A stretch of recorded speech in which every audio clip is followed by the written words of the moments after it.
I'm gonna critique this video by Alex Hormozi on him coaching two owners of a restaurant on how they can grow their business. But more specifically, I'm gonna dig into the marketing part. If you don't know who I am, I'm Matt Platt, the CEO of America's Best Restaurants, and we work with thousands of restaurants just like this, helping them attract attention, build a database, and retain their customers. If you don't know who this is, I'm Alex Hormozi. I own Acquisition.com, a portfolio of companies that generate hundreds of millions of dollars a year. Easily the #1 business mind on the internet right now, and he absolutely crushed it. But in this video, there's some things we don't see eye to eye on. Let's get into it. This is Calvin and Air, a husband and wife duo that run a Thai restaurant that does $3.5 million a year and has lines out the door. But they're opening up their second location next month and they're not ready. Right off the rip, this scares the shit out of me. A restaurant that's opening another location in 30 days and they're not ready? You should be marketing for 90 days at least before you open that location and be ready to rock when the doors open. Oh, by the way, we're not gonna watch the entire 52-minute video. I'm gonna fast forward to the parts that concern marketing. If you wanna watch the full video, which I highly encourage you because it's a great conversation, go to my description, click the link, and go show Hormozi some love. How do you get customers? How do they find out about you? So we have organic page. It's about 50% of our business, we think. 1,300 reviews, 4.6 stars. Google is 460 reviews at 4.7 stars. Instagram, Facebook. Word of mouth, our customers like to spread the word of mouth a lot. Paid ads, we do Yelp, $1,200 a month. We do affiliates, foodie collaborations on Instagram. Paid ads on Yelp, $1,200 a month. Here's the part that scares the shit out of me. They don't list Facebook or Instagram paid ads. Yelp is the last place I would spend money. I would be spending money on Facebook and Instagram, and then once I get to a point where I have milked that for all it is, I would then go to Google. I sure as hell wouldn't be on Yelp first, and as you can see on the screen, Yelp ads $1,200 a month, stopped Google ads last year. So restaurant owners, Yelp ads, don't do it. But word of mouth is really through our server talking to our customer. And when we are at the restaurant, we talk to our customer. Right. And you'd say about half of them come from, they saw, oh yeah, I saw Yeah, your Google yeah. reviews, My mom was Yelp here reviews. yesterday. She said, I need to come try. And they come try. And then they said, I'm going to go tell my friend to come try. Got it. That's why I think word of mouth is a big thing for us as well. I would say almost for food more than almost any other business, word of mouth is just huge. I really believe that the food sells itself. Yeah. Yeah. No, that's great. On a long enough time horizon, the product of the business is the only thing that matters. Marketing just pulls up your timeline forward. It gets more people introduced to your product faster. And so marketing can accelerate growth, but it cannot create a good business. And so I think this is one of the big things that a lot of marketers don't understand. And this is something that took me years to figure out, which is that being good at marketing and sales can absolutely make you money, but it just accelerates how quickly you decline. He's 100% correct. Your brand can accelerate your customer acquisition. Think about Nike. Everybody knows Nike, they trust it. If Nike comes out with a new shoe tomorrow, they're going to get it. Your brand is the ultimate amplifier for your marketing. So what Alex is saying here is that this restaurant having great word of mouth, having a great product is only going to make it easier when they put a marketing plan in place that kicks ass. What kind of promotional offers do you run to kind of attract customers? You see what he used there? The word attract. The 3 commandments, commandment #1, attract attention. We like to give free items instead of giving percentages off. Big fan. So real quick, one of my big beliefs in business in general is not to give discounts. Basically, it's either full price or it's free. I'm a big fan of that, especially for food establishments. Like, you don't want to have people who become like discount seekers. 100% on the same page with Alex. Discounts crush your brand. I remember a few years ago during the pandemic supporting this local coffee shop, and one day I came in and they gave me a free coffee. I said, well, why? Well, you're a great customer. We appreciate your business during these tough times. Now, if they had given me 10% discount, I might start being conditioned for discounts. Discounts can crush your brand and they can train people. Nobody expects free all the time. So free is a great thing to dangle in front of customers to get their data, which is commandment #2, build a database. Let's go back to it. We especially like to do that on the big holidays, Mother's Day, Valentine's Day, Christmas. So mostly seasonal, nothing that's standing or rotating. Hold on. Why do you need to discount or run a promo on the holidays? Mother's Day, Father's Day, every restaurant has events like that you should not have to run promotions or run discounts. You should simply be running marketing to make sure you're packed. But if you're discounting during Mother's Day, Do you have a process in place right now for basically what recommendations your servers recommend, #1, and then #2, what things they can add on to their orders? No, we do not have that yet. Okay. Alex thinks there's a big opportunity. Here's the problem, and you know it. Your servers aren't salespeople. They are running their ass off. They churn so often through your restaurant that one of the biggest, toughest obstacles in a restaurant is getting servers to upsell, to suggestive sell. Hell, to get them to talk about your damn loyalty program. So while Alex is on the right path, me knowing the restaurant business a lot more than him, that shit ain't happening, and you know it. And then in terms of encouraging people to come for that second visit, is there anything that you do special for first-time customers? I think we just treat everyone the same. Yeah. No, that's okay. I have ideas. I have ideas. Yeah, no, we don't do anything special. No, you're good. You're totally fine. And the reason they don't do anything special is they don't know who the first-time customers are. That starts with your hostess. The number one question you must eliminate right now: how are you doing? You don't give a shit how I'm doing. I don't care how you're doing. Your hostess doesn't care how the customer's doing. So instead of asking a nuanced question, ask a question that allows you to know who they are. How often do you come to the restaurant? Have you been here before? No, I've never been here. Oh my gosh, you're gonna freaking love it. And I'm gonna give you a little tip on how to take that to the next level later. And what's the plan for the grand opening for the next one? Grand opening, we actually will not want to do until like 6 months later. I just want to make sure that we have 100% operating smoothly. You mean you'll soft open? We soft Yeah. open, yes. Yeah. So we for sure will soft open. But in terms of grand opening, we haven't really put any package together because we think it's going to be 3 to 6 months down the line. I want to talk about what they just said there. They have a restaurant opening in a month, as they alluded to earlier in the episode. And now they're talking about they're not going to market for 6 months. Now, while I don't disagree, you don't want to be yelling from the rooftops about a place that hasn't worked its kinks out. You want to make sure that you have internal marketing built so that you can find out who these customers are coming in that first 3 to 6 months. Let me give you an example. We have a client of ours who did exactly this. Opened up, that honeymoon the first 6 months kicked ass, and then it started going down. He had no way to reach back out to them to say, hey, come give us another try. Had he spent every day since opening of gathering customer data inside the restaurant, then he would have had a customer list to go back to and said, hey, Alex, we messed up last year. We want another try. Please forgive us. If this restaurant owner doesn't put anything in place the first 6 months, they are 100% setting themselves up for a disaster. I can see why it's doing so well. That was delicious. That was unbelievable. This was obviously everything was food. That was exceptional. It was obvious why the restaurant's done well, because the food is good. And this is just like the simplest thing in the entire world. And I use restaurants as a simple analogy because everybody gets it. It's like a lot of people obsess about all the marketing and all the sales hacks. At the end of the day, if you have good food, people will come back and tell their friends. Like, that's really what it comes down to. And they focused on the thing that mattered most. I'm happy to help with all these kind of little things that can maybe improve the business model, but they had the thing that matters. Because if they had bad food, it didn't matter how many taxes I was gonna give them, they were just gonna get people in the door and they were gonna leave and never come back. And so they'd have to become a marketing business in order to stay alive because their product was inferior. They don't have that problem, and so I'm stoked to see what happens. Yes and no. I did a video a while back on how my traffic pattern changed personally, and I stopped visiting a restaurant for 3 months that I had been visiting for 20 plus years. Yes, I agree. Great food, great service, great atmosphere must be there. But in today's society, you have to have your customers' attention. When I leave my house, drive to the office, and drive to the gym, I pass 6 Chipotles, but I only pass 1 of your restaurants. So in that case, he's right with good food. He's wrong that that's what will bring people back over and over. It's your marketing and living in your customers' heads rent-free that will keep them coming back.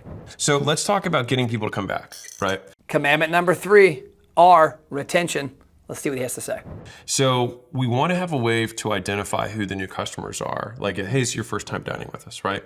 Is there something that we can do to identify to everybody else that, like, if someone says yes to that, can we put like just a drink coaster on their table that's a certain color, or a napkin that's a certain color, whatever? Oh, this is the video that John Taffer and Gary Vee did. It's went viral for the last 10 years. That shit ain't working. I know he's a first-time customer because he's got a red napkin. When he's leaving, the manager comes to the table, writes on the back of a business card, $5 off chicken. Did you like the ribs?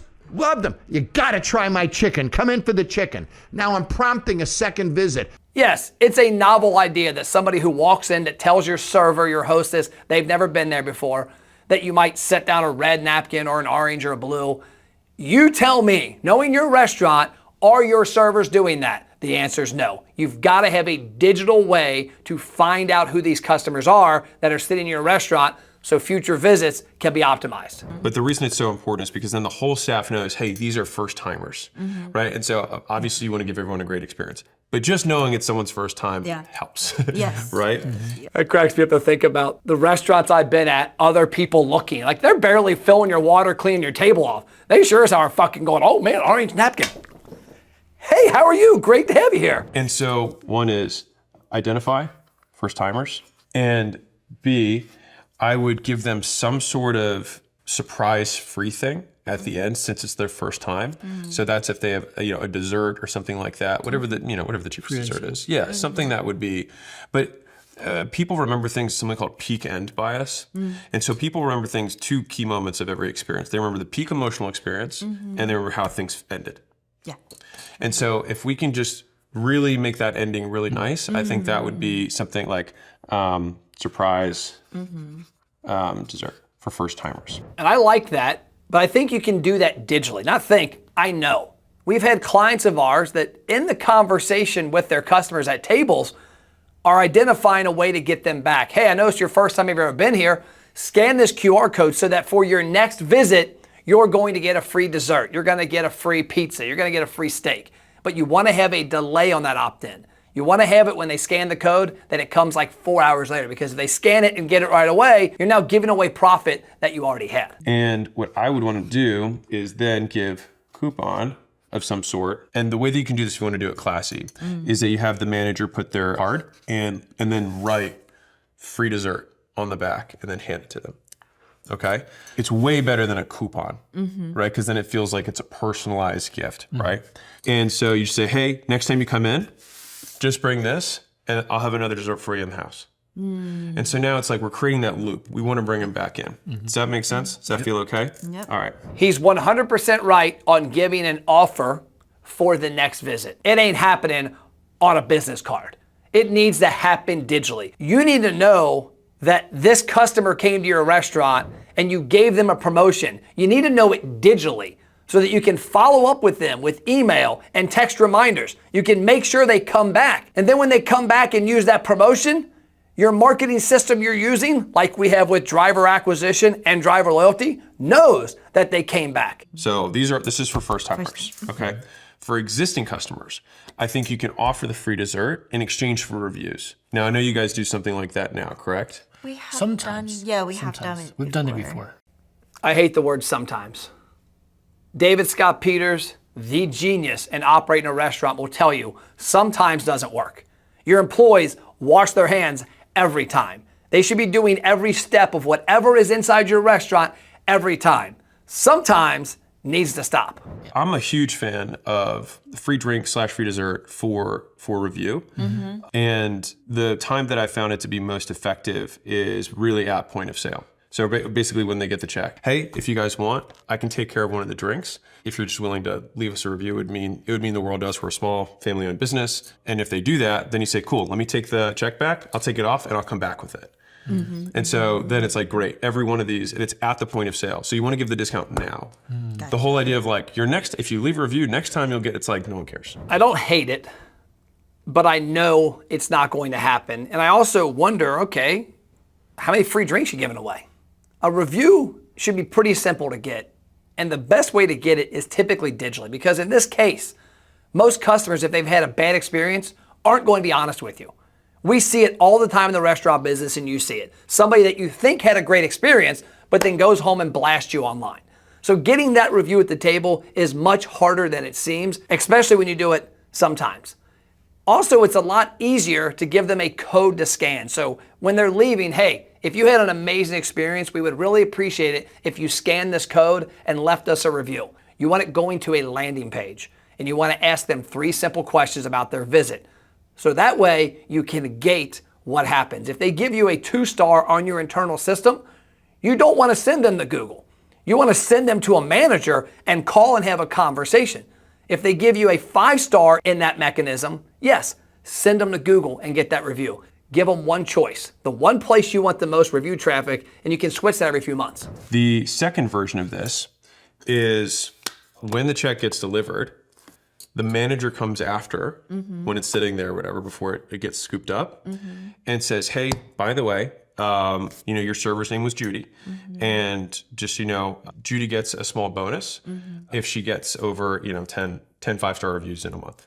That way, it's like, we're doing it for Judy, not doing, so then you don't have to give anything away for free, but then you kind of just have the reciprocity of if Judy did a good job, you can give her a $50, thing. So this is the manager ask. 100% agree with that. When you're asking for a review for yourself, it's kind of weird. But if a manager walks over and says, hey, did Judy do an amazing job for you today or what? Yeah, she was great. Hey man, it would mean a lot if you went to Google and left a review. Again though, give them that link to leave it the right way so that if they give you a shitty review, you're not stuck with it. But when you ask somebody to do a favor for somebody else, he's 100% right. For brick and mortar services or restaurants, just local Main Street businesses, the vast majority of people make their decisions by searching online before they go. I mean, when you're about to go to a restaurant, what do you look at? You just look on Yelp, you look on Grubhub, whatever, and that you see the reviews. And so I don't know about you, if I'm like looking at a dessert place and it's got 3.5 stars, I'm not going. I'm not gonna go. I'll just go to one that has 4.5 stars. Like, why would I risk it? People only go out a certain amount of times per month and they're not gonna blow their one time out on a 3.5 star place. They're just not gonna do it. And so we need to boost the hell out of that so that not only do we have good reviews, but we have a ton of them. And so let me give you a different example. So let's say that you've got one place that has 55-star reviews and it's a 5.0. And there's another restaurant that's 13,000 and it's a 4.7. Where are you going? 4.7, 13,000, no question, because this is a business. Like 13,000 reviews are like, holy cow, like this is probably iconic. This is probably a destination, which if you're a small business owner, what higher praise could you want? I agree with that a little. I have looked at restaurants when I'm traveling, and if I see they've got 200 reviews and they're a 4.3, okay, it's not too bad. When they have 15,000 reviews, like a restaurant did in Puerto Rico that we went to, that had a 4.9, out of 15,000? Like nobody's got that many friends that can game this system. These guys got their shit together. So in rare occasions, that can influence people. But at the same time, most of the people that are gonna visit your restaurant already know about you. It's a matter of your marketing reaching them and bribing them to come for that first time, and then using marketing and great food service and atmosphere to drive future visits. The amount of people that are coming through the door, and like all we have to do, you serve 100,000 people this last year or total? Just last year. Yeah. So if we got 10% of people to leave a review, it would change things for the business. It would be. Definitely. And so it's like, do we think one? And the thing is you have multiple people at the table. Yeah. And so where this gets kind of interesting, hear me out, is that you could say, hey, if you each leave a review, then I can get all your drinks, and in one table we can get 5 reviews. Right. And so, mind you, you don't have to do this forever. It's just, and this is obviously thinking about the next location too. Yes. Would I be willing to give up the cost of a drink in order to get a review? For sure. Wouldn't even think about it. Nope. Right. And so, and so that's you're willing to make the trade. And the thing is, it's because it's on the check right now. They're like, sure, I like this place. This was great. I'll save $5, whatever. I would have done it for free, except they wouldn't. Okay, let's go a different angle here. I love that he mentioned everybody at the table. We did a case study on a restaurant out in Texas. I went myself with my team and worked for 2 days on the floor. I was trying to show the restaurant owner how his database was only comprised of probably one person at each table, because the 3 to 4 people that came with them weren't the ones paying the bills, and they were never talked to by the team. I walked around the restaurant with my team, and we asked customers if they wanted to reach in the money bucket, and the only way they could do it is if they joined the program. Well, guess what? 9 out of 10 people weren't members. The only people at the tables that were members were the ones that were paying the bills. Those 3 people in that party of 4 that weren't paying the bill, they weren't in the system because they weren't dealing with the restaurant directly. They were just eating. For brick and mortar services or restaurants, just local Main Street businesses, the vast majority of people make their decisions by searching online before they go. He is wrong here. Your customers are not searching Google for your restaurant. They know you exist. They've just not come in a while or found a reason to come right now. Now, if you travel to Las Vegas for a trip and you're like, hey, what's a badass Brazilian steakhouse? Okay, you might find one. But most customers of your restaurant live local and drive by you all the time. You've just not done a good enough job of getting them to come in. So this right here is incorrect. We are not on the same page. Let's go back. I was thinking about a way to increase the average order value, right? And so in the e-commerce world, it's like you get free gifts over a certain amount of spend, or you get free shipping. I'm trying to think of a way that we could tastefully do that within this business, which is like, it'd probably be better for takeout than I think in dining. which is like at $50 or at $100, wherever, you know, if the vast majority said are at 60, right? $60 or whatever it is, it's like, then we want to put the free gift at like 75 or 80. And so maybe on weekends you make it 100, on the weekdays you make it 80. So you just push that extra $20. It's like, hey, just so you know, you get an extra full, whatever I just had, for orders over $80. And I think that'll nudge a decent amount of people. Just put it right above where they're currently at, and it's like you get a full another order on top. Love it. He's completely right. And this is called Smart Offers and our driver loyalty program. We're going to put on the screen what it looks like in our Smart Offers. The idea is simple. On a monthly basis, you get an email, a Smart Offer, asking you to come in and spend over a certain threshold.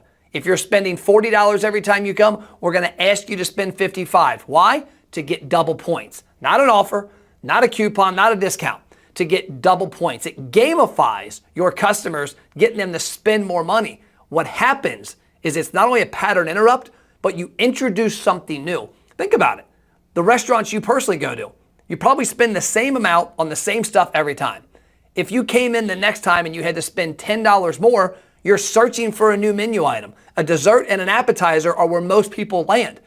Then you have that great chocolate chip cookie dessert, and guess what? You're stuck buying it every time in the future. So he's 100% right. But you've got to have a system in place. You can't just randomly put promos out and say, come in this week and spend $70 and get this. Because what if I already spend 70 every time? It segments the database, and every person in there gets a different marketing message that makes them spend more than they normally do. When they do that, you get more money, more incremental profit that visit. And then you also get them introduced to a new item that they'll potentially pay full price for. And all you're doing is giving double points. At least that's how we do it with driver loyalty with our Smart Offers. And you guys have good gross margins on the food, because I just want to bump it up. And you saw with the 99-cent thing. Yeah. $1 or $2 in this business makes all the difference in the world. And so this is basically an AOV, so average order value increase, with break points above current average threshold. And for this, like, this particular one, do you foresee it doing as like part of our business going forward, or is it supposed to be kind of like tied to special event or like certain time of the year? So the reason I said takeout is because if you're on the phone or something like that, or if it's on an order page online, it doesn't feel weird to me.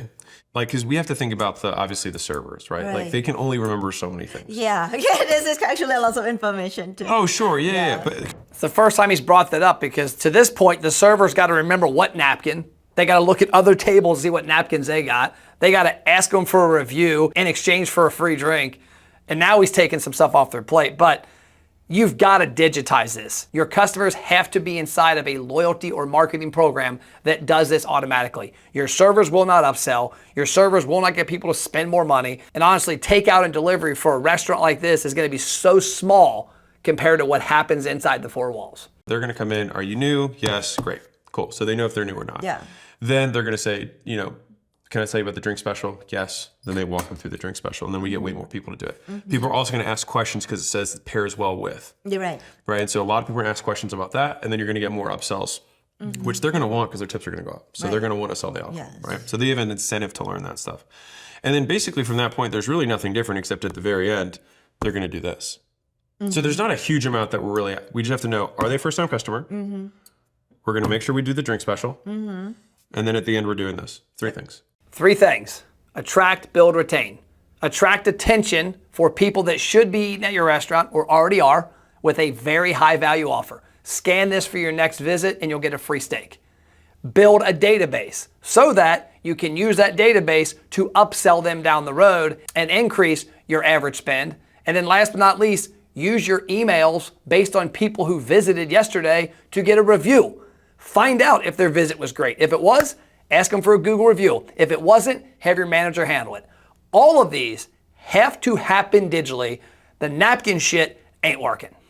This is a people-heavy business. And so I wanted to not just give them a bunch of, here's all the stuff that you can do, but I wanted to translate that into real world. How are you gonna get your staff to do it, right? Because if they don't ask people what beverage they want or ask them if they want to get dessert, very simple lines, but if they don't do it, it's a huge cost to the business.